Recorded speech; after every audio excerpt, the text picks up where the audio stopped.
Welcome to a new chapter of our course on computer science, where we will explore the fascinating field of software engineering. In this chapter, we will delve into the various aspects of software development, from understanding the software development lifecycle to exploring agile methodologies, software testing, object-oriented programming, design patterns, and software development tools. Let's begin with the first topic. Introduction to Software Engineering. What is software engineering? Software engineering is a disciplined approach to developing, designing, and maintaining software systems. It encompasses a set of practices, techniques, and methodologies that ensure the efficient and effective production of high-quality software.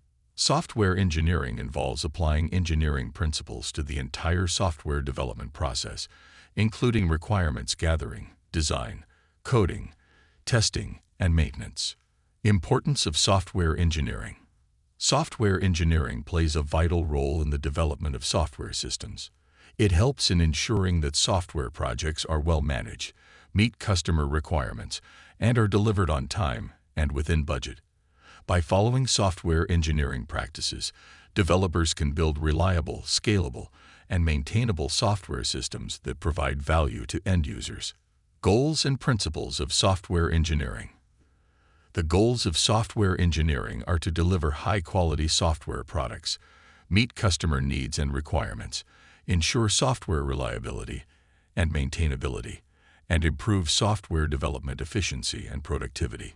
To achieve these goals, software engineers adhere to a set of principles, including modularity and abstraction, separation of concerns, reusability and maintainability, documentation and clarity, testing and quality assurance, and collaboration and communication. We hope you found this introduction to software engineering informative. If you enjoyed the content, please like this video and share it with others who may benefit from it. Don't forget to subscribe to our channel and press the bell icon to receive notifications about future lessons and updates. Thank you for joining us, and we'll see you in the next lesson.